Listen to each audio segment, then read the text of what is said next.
Welcome to Among the Few. For the ones who won't settle for the wide path, this is for you. This is your place. We have made a place for you guys. Yeah. We're so excited to have our daughters on the show today. We have Sydney. This is my daughter. She will tell you a little bit about herself in a sec. And then we have Caroline over here, Jackie's daughter. Caroline to Among the Few. We're so excited. Actually, why don't you guys introduce, I just said your names, but why don't you introduce yourself and tell us a little bit about you? Me first? Sure.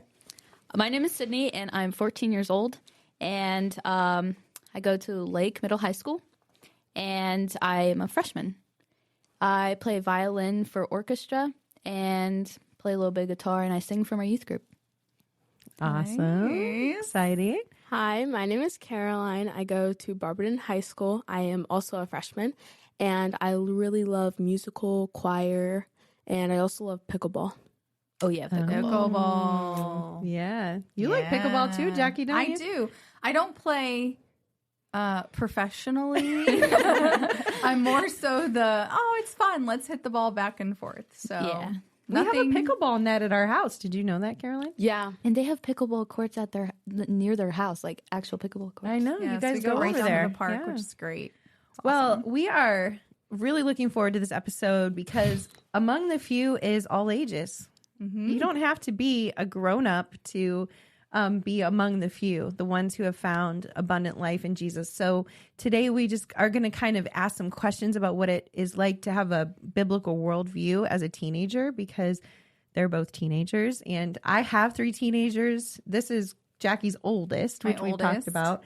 Yes. But she's going to be raising 3 teenagers eventually. We were on the 5-year plan. Who knows why? But Are you done? Like, is there any done. future? Oh, it's absolutely done. It ain't happening again. We made sure of that. Paxton's about that age. I know he's at that age. No, it's done. It's done. Okay. So we're just going to have you guys kind of just sharing some information. And so, Jackie, go ahead and kick it off with Caroline. Yeah, so to kind of give you guys a little scope and background, Caroline and Sydney come from very different demographics, So different. as in schools. So we wanted to give you a little bit of information from their school background. So at Barberton City Schools, so we live in Barberton, at our schools, what is trendy or things that are different as far as economics? So just kind of going over, there's more of an economic diversity at Barberton. More students experience financial hardship. This is very true. Like, you're going to find people who are more in the uppity side, but yet you see a lot of students have a very diverse economic background. Wouldn't you say that's right, Caroline? Yes, 100%. Yes. Higher exposure to family instability and trauma. There are so many stories of kids that, oh gosh, the hygiene issues that they're going through, or they don't have good clothing, and it is a real reality. The reality of kids coming to school in pajamas. Oh, they do that at our school, too. I was going to say, that happens at Lake, too. I don't know why they ridiculous. do that. So students often depending or dealing with adult issues earlier on in age. That's really real. What can shape their worldview? Independence versus a survival mentality. Kids going through this are definitely in more of a survival mentality. Loyalty-driven friendships. Kind of talking about the friendships. Loyalty-driven, not a high value on performance. That's one thing that we notice at Barberton. There's not a lot of performance-based culture. It's definitely different. Exposure to real struggles in life. You're going to have kids who are being raised by their grandparents. Yeah. A lot of them. The demographics. We do have a white population, but I would say that Barberton has a high population of mixed kids. Huge population of mixed kids. A lot of African-American kids. So it's super diverse in those things. So question for you, Caroline. Yes. You ready? Mm-hmm. What are some of the biggest pressures students at Barberton face? I think that one of the biggest pressures is just the influence of other people and trying to really belong with everybody else and not be an outcast when people have high standards. And you're trying to live up to that when it's not you. And I just think that is a really big aspect. Okay, another question. What are students searching for the most at Barberton? I think I've even experienced this with myself, and it's belonging. Just wanting to have a bunch of friends, being like everybody else, you know, not looking like a weirdo or looking like somebody who is different. I just think that the belonging is a big aspect in wanting to be like everybody else. And yeah.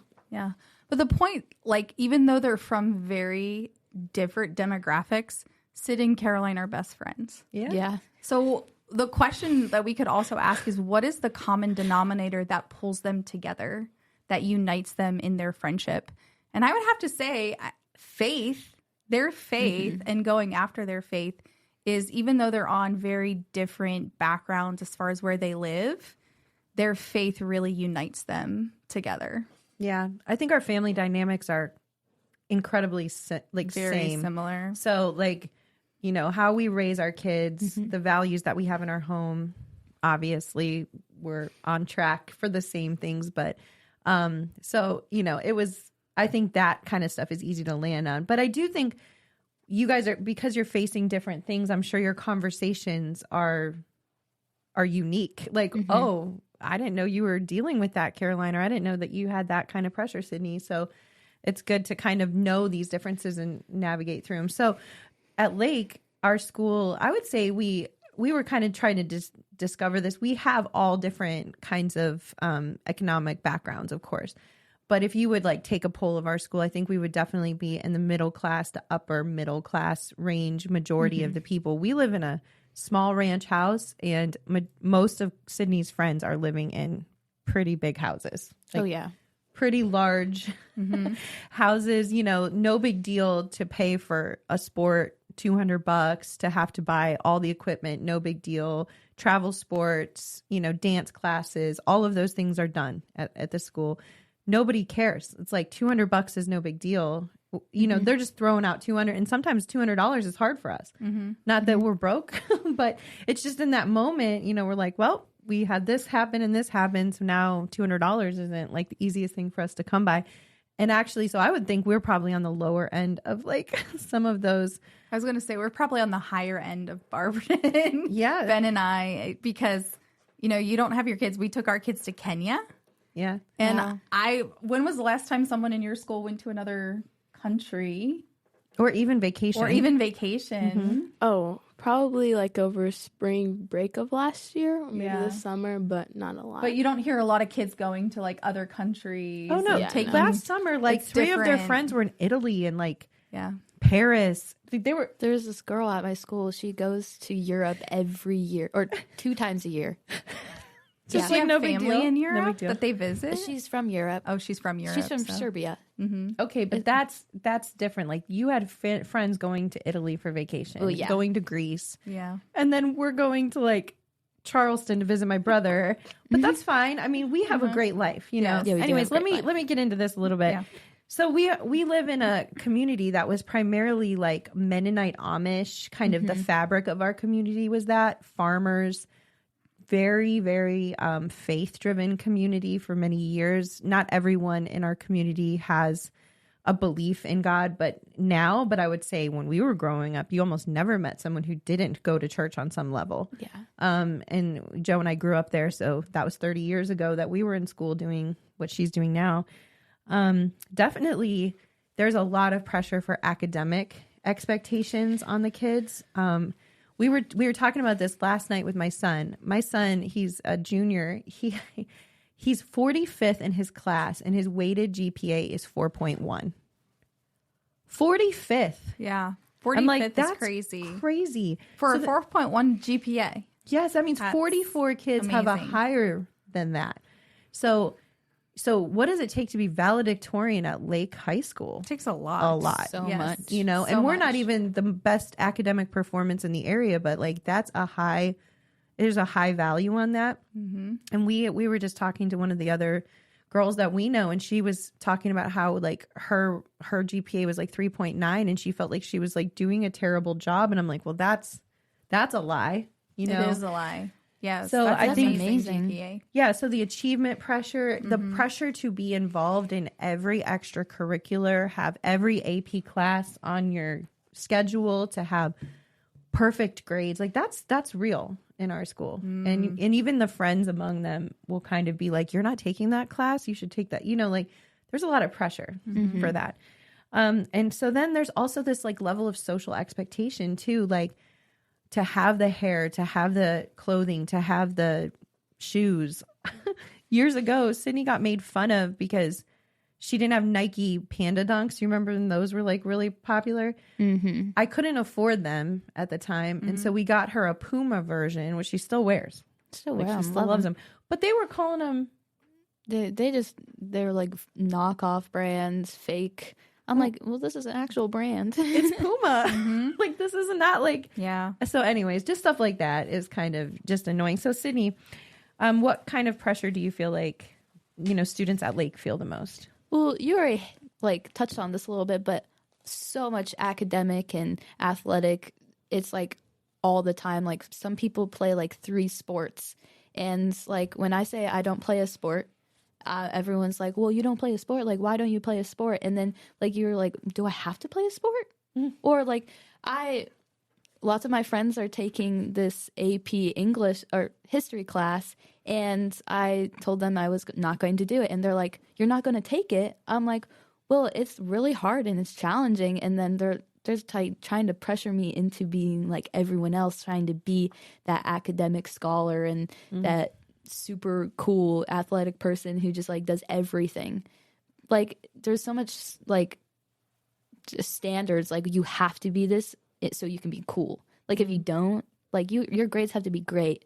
Like at our school, most popular kids are in all honors classes, and if you are not in all honors classes, they're like, oh, you're weird. Like it's interesting. Is that different than Barberton? Yeah, usually there's just a little group of kids that like being the best of the best. And then other times there's just kids who don't care. A lot of the times they're just lazy and I was they going don't to say care. there's probably a lot of kids who just don't have that push. Yeah. And they just don't care. Like they just show up to go through the motions.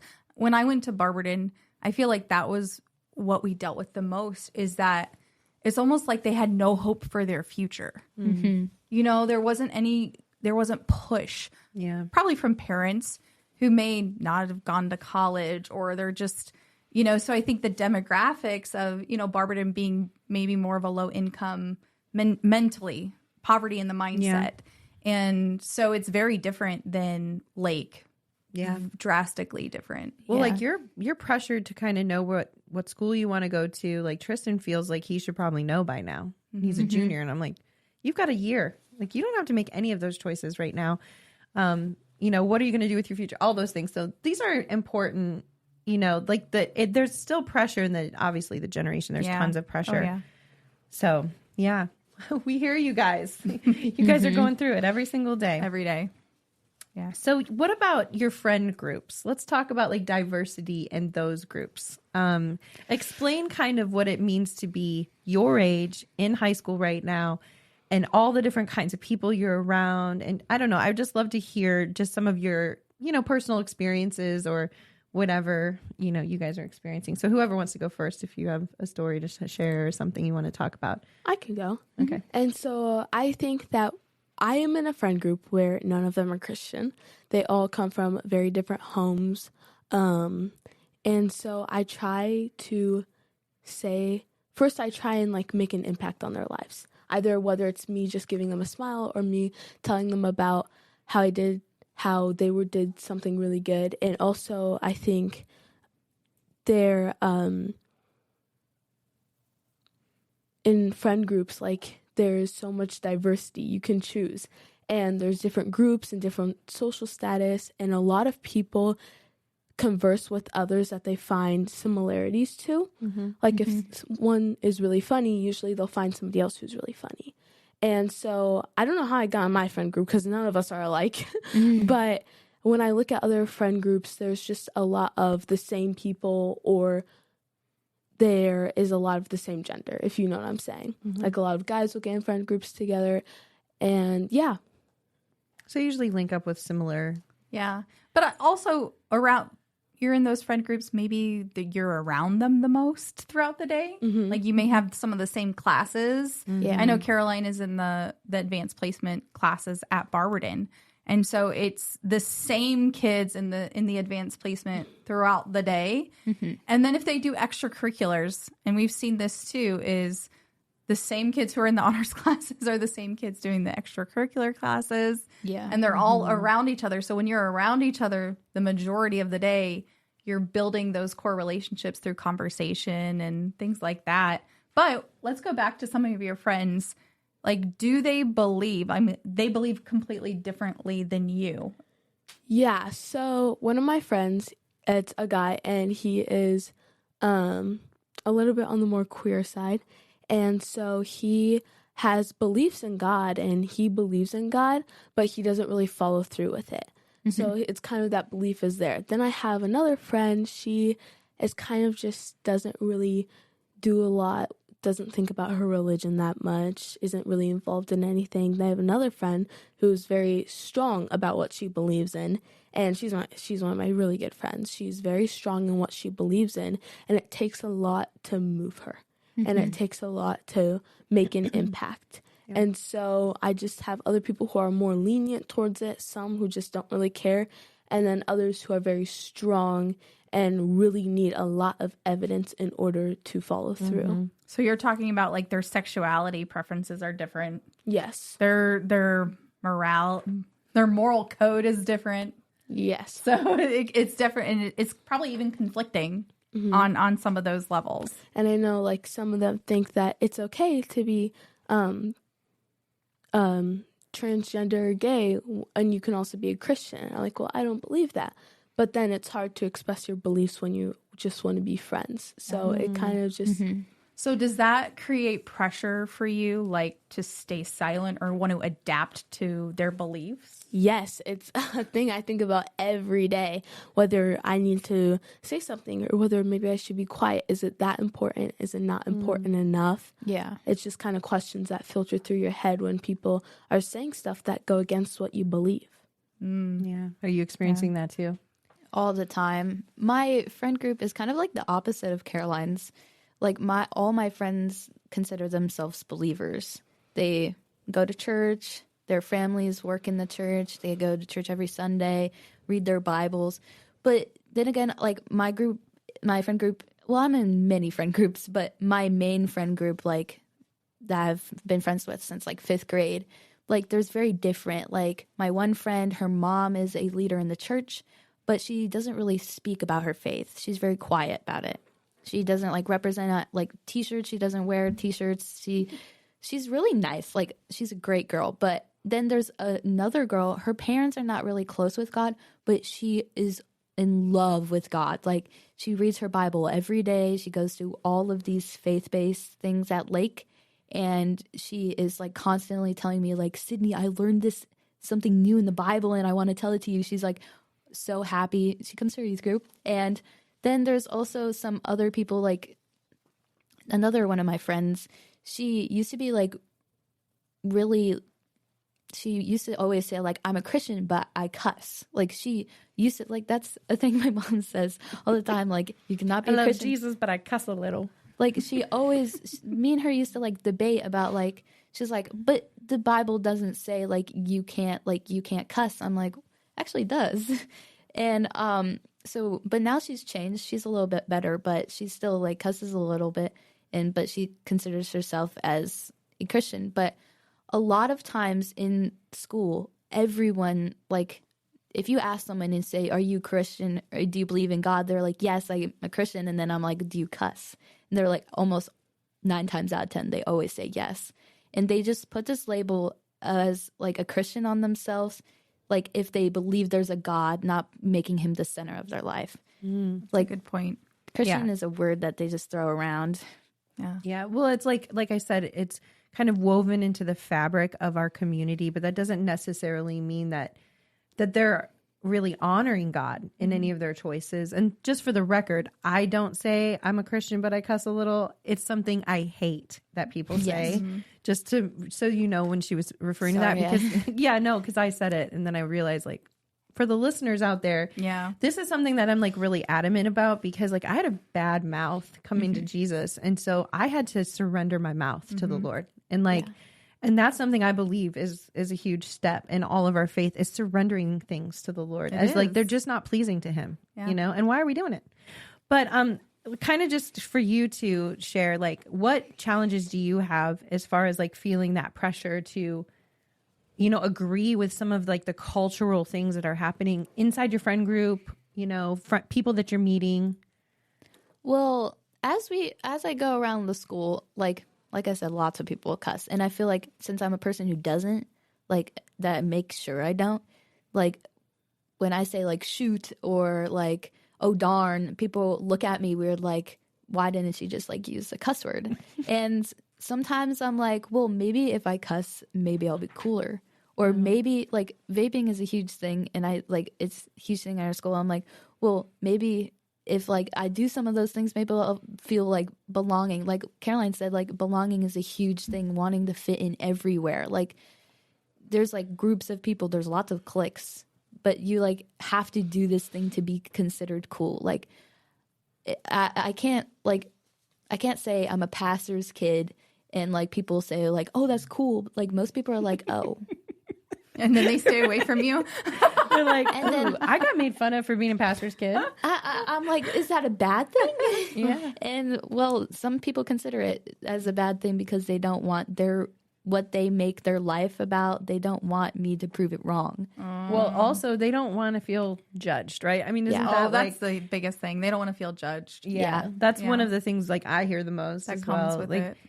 I think it's go ahead. They also just like the way they live, because like if I tell them like the Bible says like you shouldn't do this, but they like what they're doing, they feel like whole when they do that. But when I prove it wrong, then they're like, oh no, I need to get out of here. Yeah. So do students openly talk about their beliefs at school?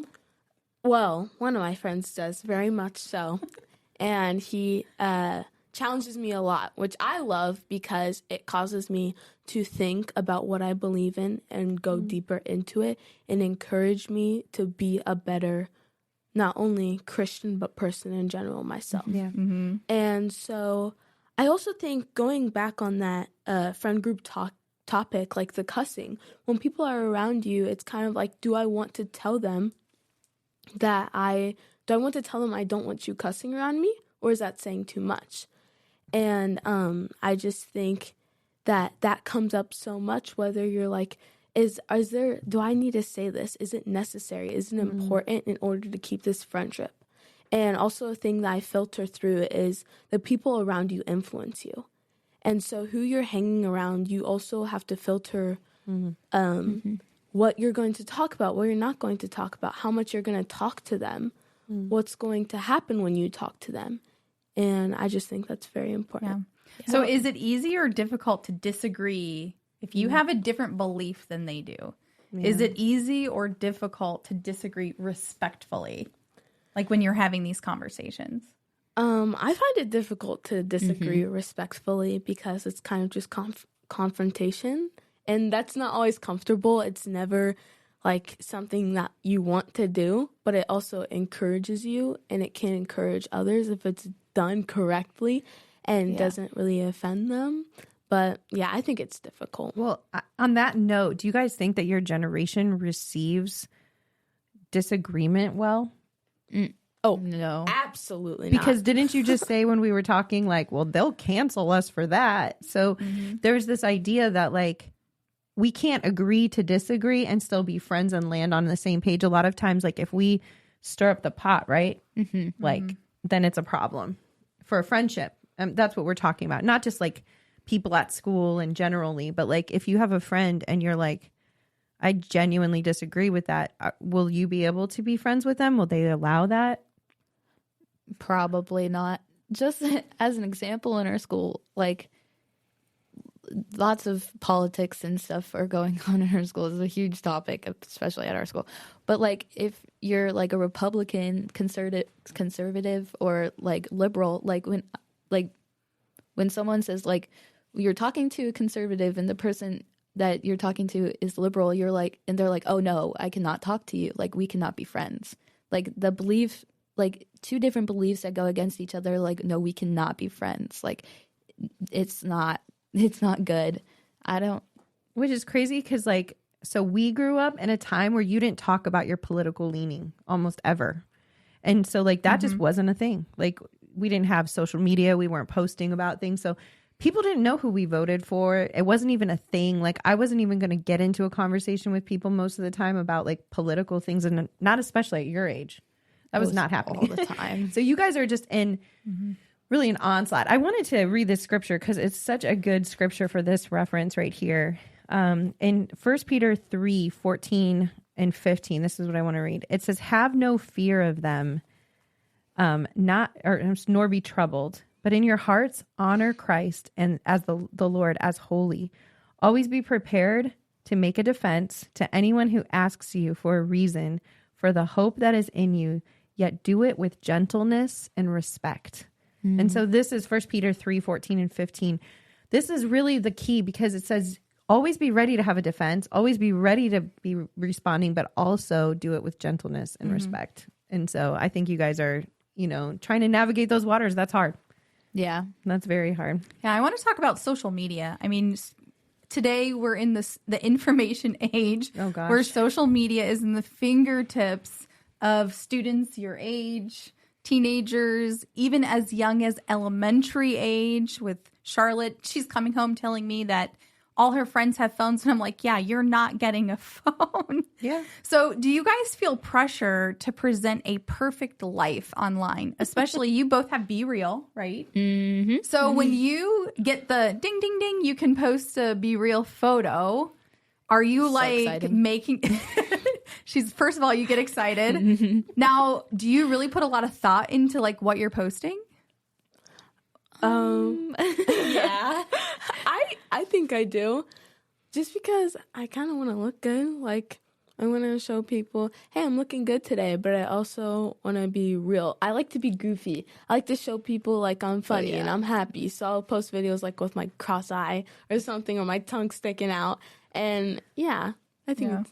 Yeah, the amount of retakes I take on Be Real. The amount of retakes. I take a picture. So Be Real isn't really real? Is that what you're saying? Yeah, they have like little things like when you take a picture, it's like, be yourself. I'm like, You're like, really? Do I really want to be myself? Those little messages like, oh, your teeth are looking good today. I know. And I didn't even show them. yeah, I just went, True. They're lying to you. They're just, it's nice they're trying to encourage. But So do social media platforms influence how students at your school see themselves? How much do you think social media is influencing identity at your school? You can go. Me? Oh. Like it is a lot because like when people like Instagram, I don't know if people use Facebook. I think that's more of an old person thing, but I'm old. We'll talk about that. We're going to talk about that. Oh, don't even go there. But Instagram, Pinterest, Snapchat, like all those things, like especially Instagram is a huge one in our school. Like, and TikTok, I forgot TikTok. But Instagram, like when you scroll and like people are taking like sunset pictures and like going on a long drive, the sky, it's just like people are like, I want to be that. I want to do that. I want to. Yeah, my life is boring. Like, and then like Pinterest is a trap, especially for me. I mean, I have Pinterest and that's it. But like when you're like scrolling and you see like this person has like a really cute outfit, then you're like, well, I want that, or like I want that aesthetic.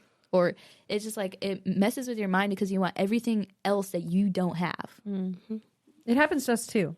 Just so you guys know. Yes, adults. it does. Yeah, it does. I mean, our ideologies, things that we're scrolling through, the 30-second videos, the 40-second videos, it does something to you. It provokes you. It makes you think. It makes you want to make different decisions. You know, there's a statistic that's out there that says teens spend 7 to 9 hours a day on screens outside of school. How real do you think that statistic is? Very real. Very real. Very real. You fall in the trap too? My screen time's way less than that. We just went over screen times before we got on the podcast. And what was your screen time? 3 hours and 29 minutes. A day. 3 3 hours and 29 minutes. 2 hours and 48 minutes. 2 hours. So this is outside of school. You're coming home and you're spending that much time. And we talked about that doesn't include the hours that you guys spend on the phone talking to each other. FaceTiming. It includes it in there, but I said if they added that, it would be like 7 hours. 7 hours a day. We're not going to talk about that. No, but I mean, that's actually healthy in a lot of ways. But I do think, like, when you're looking at social media, like, what is the pressure to, conform to these images where the Bible talks so much in Psalm 139. It's when I always reflected back with the kids in the youth group and my own children. We do this a lot, that God has made you perfectly. You're fearfully and wonderfully made. All these beautiful, amazing things. But like, one of the things that we focus on, unfortunately, is the things we don't have, right? And so, like, does social media teach you that kind of stuff? Is like, man, I don't have this. You feel like that? Yeah, I believe that the root of comparison comes from letting those that aren't you and are kind of outside voices getting into your head. And you start to open your gate and start to listen to them. And they say, oh, I just got this new thing. You're like, oh, why don't I have that? And they're like, maybe I should have that. Or they say, yeah, I've been working out for 30 days straight. I'm looking great. And you're like, oh my gosh, I need to do that. I'm so unhealthy. I'm so fat.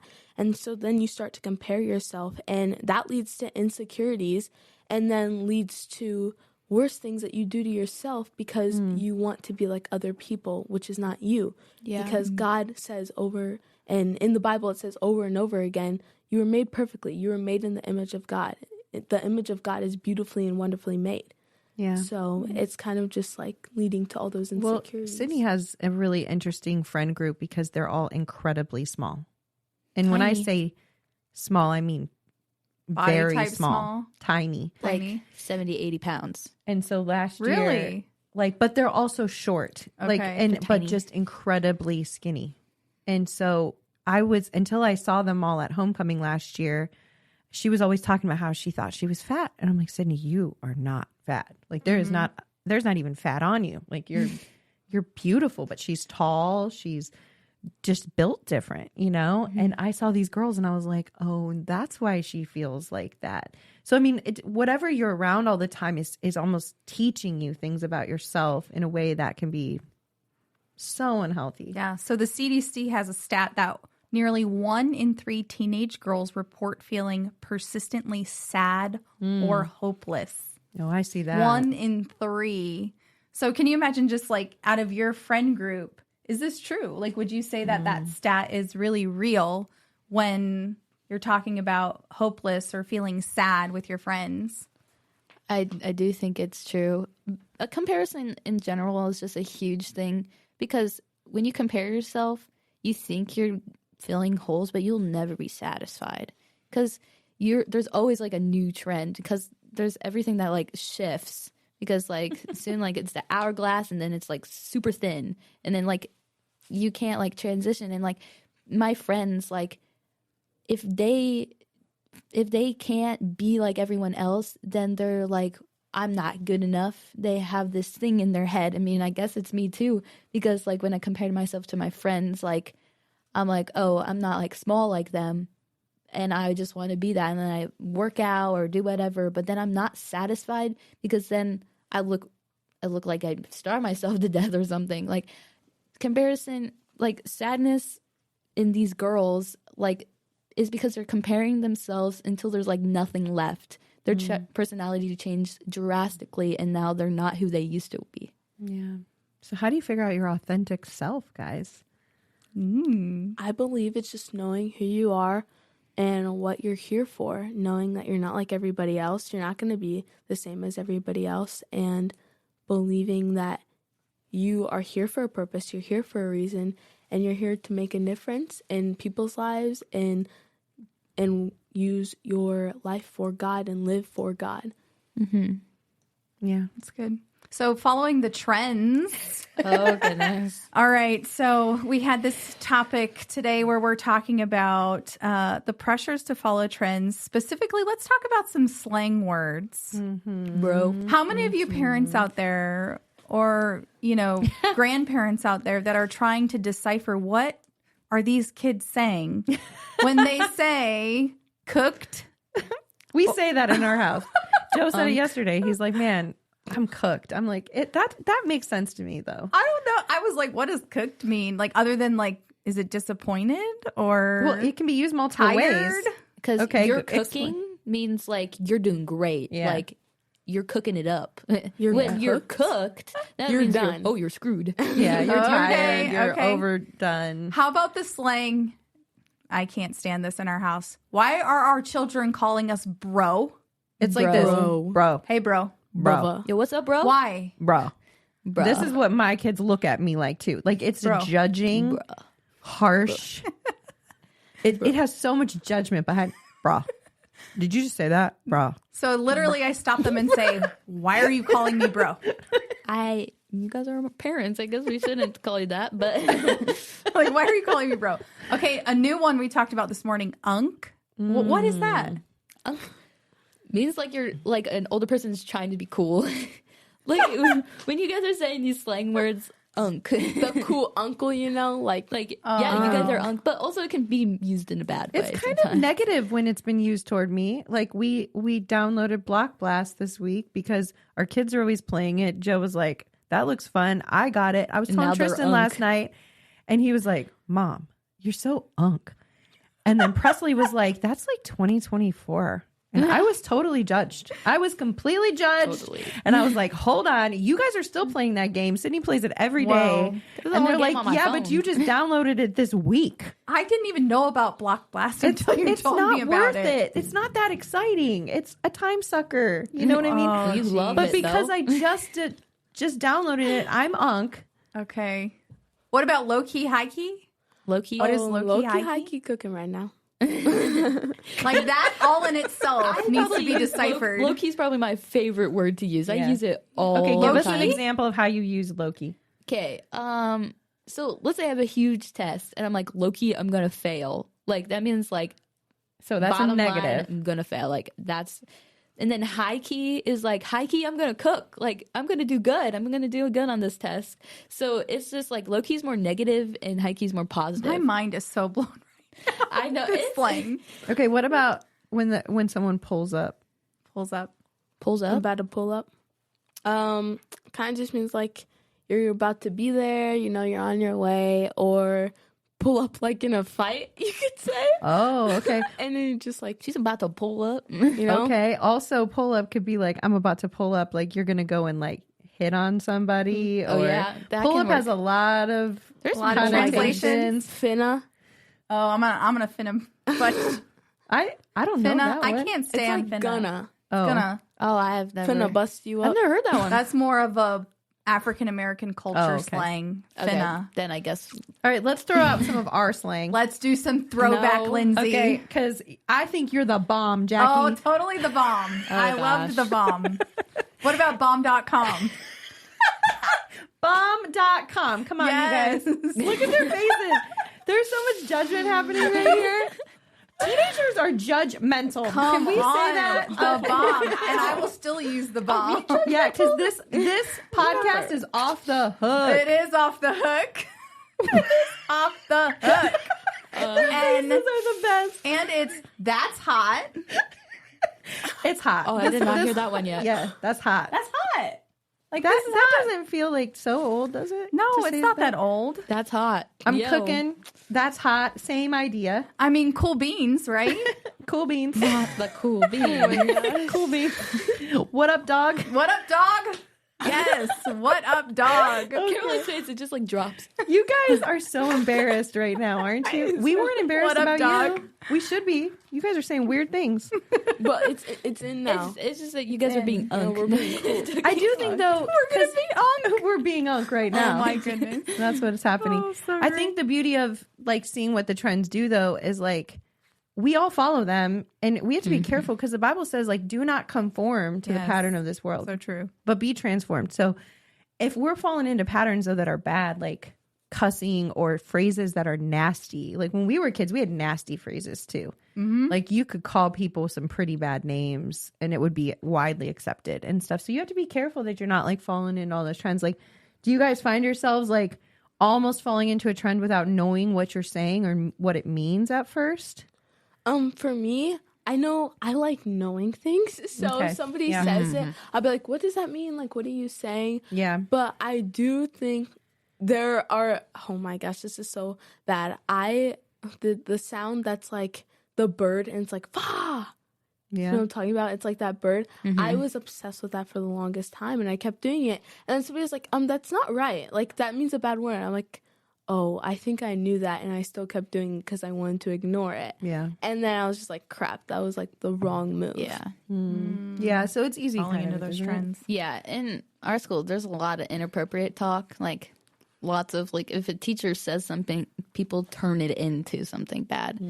So, like, I have some inappropriate friends. Like, since I have gotten into new friend groups this year, since high school mingling and then in honors classes, so I've become friends with these people. They call themselves Christian, but my one friend, like, she can say some, like, really bad things. And then I'm like, well, maybe I should say some things. And sometimes I can say some, like, dirty things, and I'm like, no, I'm done. Like, I should not be saying this. And I'm like, I should not be falling into what she's saying because everyone says it. Like, inappropriate things spread around.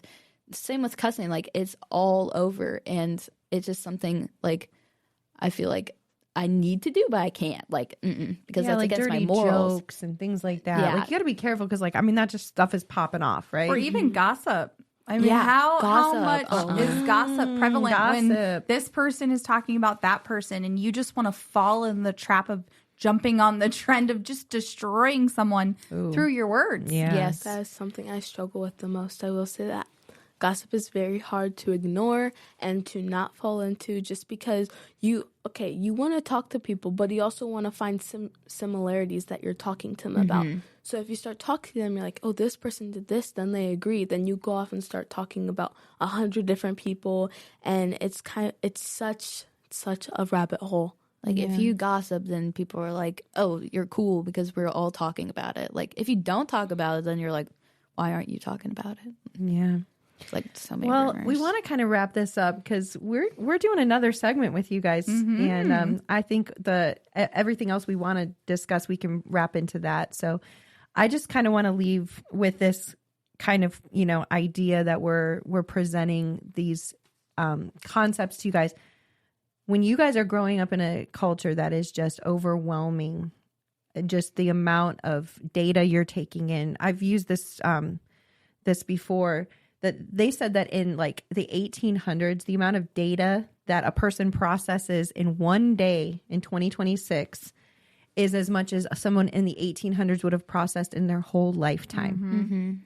And so your generation is dealing with something ours wasn't, which is just the amount of information that is coming into you guys on a daily basis. And it is hard to navigate that. I know you have some stats that you kind of... Is that for now, or is that? Oh, it's the next one. Whoops. Okay, we're going to do that the next one. But there's some cool things that we want to just discuss about some statistics for your generation. And so for today, we just want to thank you guys, first of all, for joining us. And if you love this conversation, we are going to continue it in the next episode. So we have our girls back with us, and we're going to talk even more about faith and friction kind of in their generation. And so thank you so much for joining us today on Among the Few. Thank you.